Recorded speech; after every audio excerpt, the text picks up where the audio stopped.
दोस्तों, आज की सबसे पहली और बड़ी खबर। झारखंड में अवैध व जहरीली शराब के खिलाफ चलेगा व्यापक अभियान। झारखंड में हो रहे अवैध शराब के कारोबार की सूचना के बाद झारखंड सरकार ने महत्वपूर्ण फैसला लेते हुए व्यापक अभियान चलाने का फैसला लिया है। अब अवैध व जहरीली शराब के खिलाफ पूरे झारखंड में अभियान चलेगा। इसके लिए आईजी को अभियान का नोडल अधिकारी बनाया गया है। इसको लेकर सभी जिलों को आदेश भी दे दिया गया है। झारखंड में बनेगा वर्ल्ड ट्रेड सेंटर। केंद्र सरकार द्वारा राजधानी रांची में बन रहे वर्ल्ड ट्रेड सेंटर की परियोजना को कैंसिल करने के बाद अब झारखंड सरकार ने स्वयं ही इसे पूरा करने का जिम्मा उठाया है। सीएम हेमंत सोरेन ने योजना को मंजूरी प्रदान कर दी है। कोर कैपिटल एरिया में सीएम हेमंत सोरेन ने इसी वर्ष 29 जुलाई को वर्ल्ड ट्रेड सेंटर की आधारशिला रखी थी, लेकिन शिलान्यास के एक महीने बाद ही केंद्र सरकार ने प्रोजेक्ट शुरू होने में विलंब की बात करते हुए इसे रद्द कर दिया था।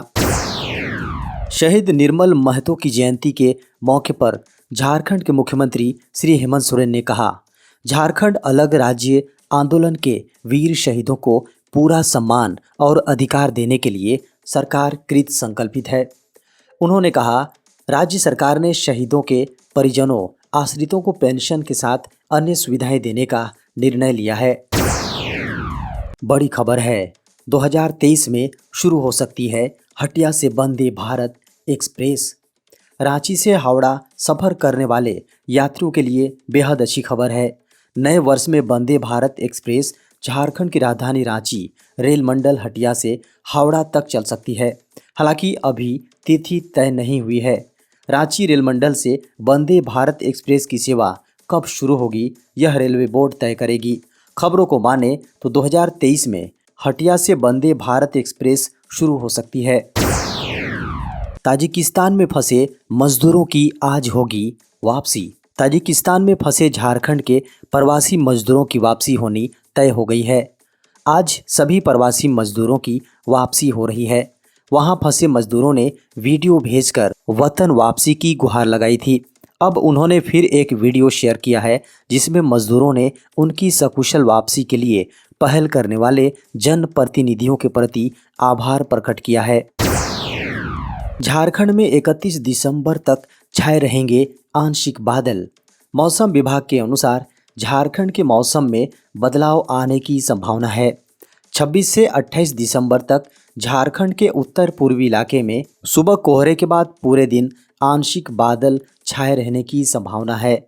वहीं हल्के दर्जे की बारिश की भी संभावना है। मौसम विभाग का पूर्वानुमान है कि झारखंड के न्यूनतम तापमान में 3 से 4 डिग्री सेल्सियस तक गिरावट दर्ज की जाएगी।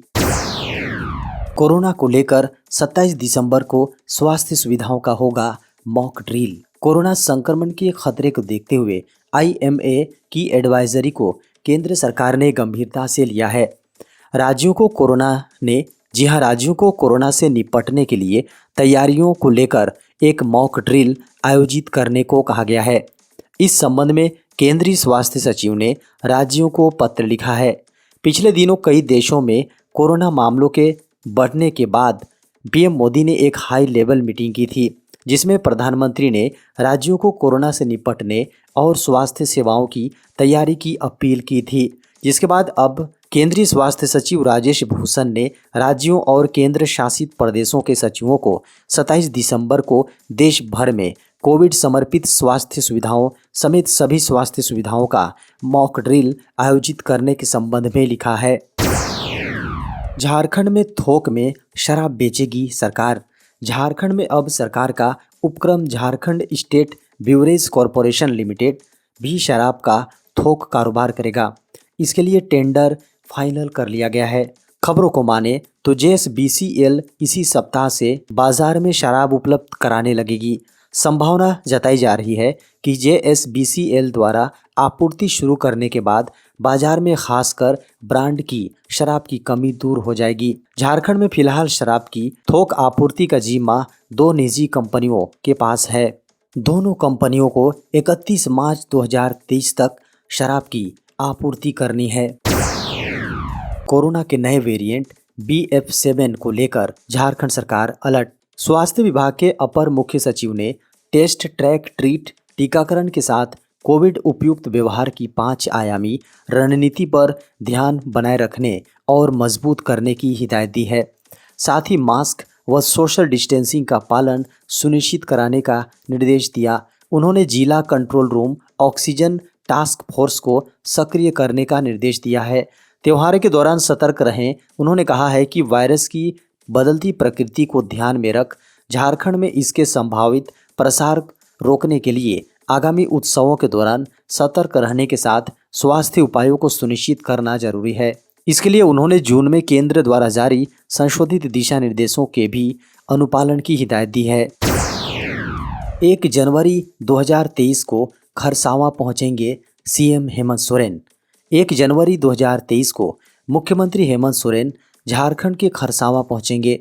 सीएम यहां दोपहर 1 बजे खरसावां शहीद वेदी पर पहुंचकर पारंपरिक विधि विधान के साथ शहीदों को श्रद्धांजलि अर्पित करेंगे। इसे लेकर मुख्यमंत्री हेमंत सोरेन ने खरसावां शहीद दिवस में शामिल होने की सहमति दे दी है। शहीद वेदी पर श्रद्धांजलि अर्पित करने के बाद सीएम हेमंत सोरेन शहीद पार्क के समीप स्थित फॉरेस्ट मैदान में जनसभा को संबोधित करेंगे। इस दौरान झारखंड के अन्य मंत्री व विधायक भी मौजूद रहेंगे।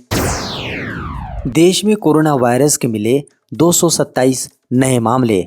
भारत में पिछले 24 घंटों में कोविड-19 के कुल 227 नए मामले रिकॉर्ड किए गए, जबकि पिछले दिन 201 मामले सामने आए थे। केंद्रीय स्वास्थ्य मंत्रालय ने रविवार को इसकी जानकारी दी। खबरों को माने तो इसी अवधि में देश में कोविड से संबंधित एक और मौत दर्ज की गई है, जिससे राष्ट्रीय मौतों का आंकड़ा 5,30,693 पहुंच गया।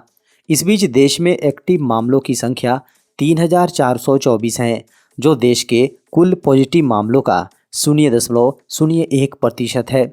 देश की साप्ताहिक पॉजिटिविटी दर 0.14% है, जबकि दैनिक 0.18% है। पिछले 24 घंटे में 198 रोगियों के रोगी रिकवर हुए हैं। नतीजतन भारत की रिकवरी दर 98.80% है।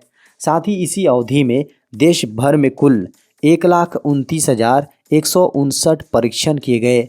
पिछले 24 घंटों में दिए गए 1,11,304 टीकों के साथ भारत का कोविड-19 टीकाकरण कवरेज रविवार सुबह तक 220.05 करोड़ से अधिक हो गया है। इनकम टैक्स भरने वालों की हुई मौज, अब टैक्स में मिलेगी इतनी छूट। इनकम टैक्स को लेकर इस बार केंद्र सरकार बड़ी प्लानिंग कर रही है। वित्त मंत्री निर्मला सीतारमण 1 फरवरी 2023 को बजट पेश करेंगी और इस वर्ष टैक्स को लेकर बड़े बदलाव करने की योजना बनाया जा रहा है, जिससे टैक्स पेयर्स को बड़ी राहत मिलने की संभावना है। कई एक्सपर्ट्स का मानना है कि सरकार टैक्स के स्लैब में कई तरह से बदलाव कर सकती है।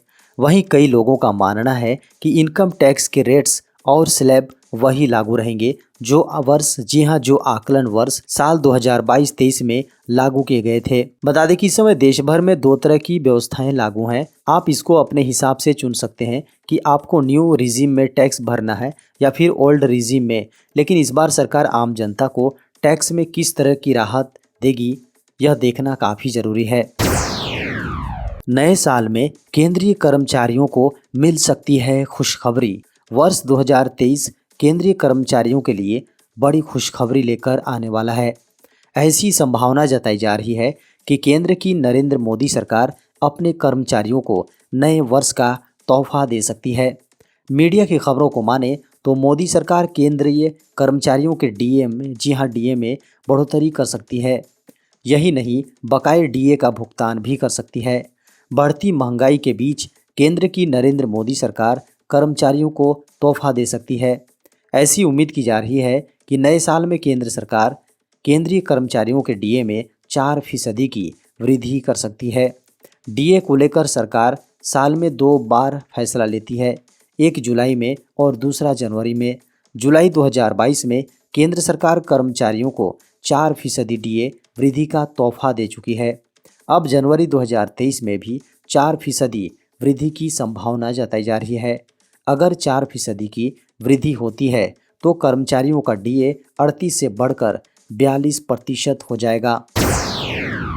पीएम मोदी ने मन की बात में कहा, मास्क और हाथ धुलने जैसी सावधानियों का रखें ख्याल। रविवार को पीएम मोदी लोगों के मिले सुझावों पर देशवासियों को मन की बात के जरिए संबोधित किया।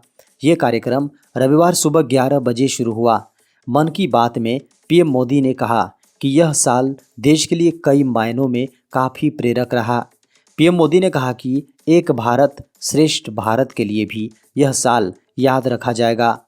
मन की बात में प्रधानमंत्री नरेंद्र मोदी ने कहा कि 2022 कई मायनों में प्रेरक और अद्भुत रहा।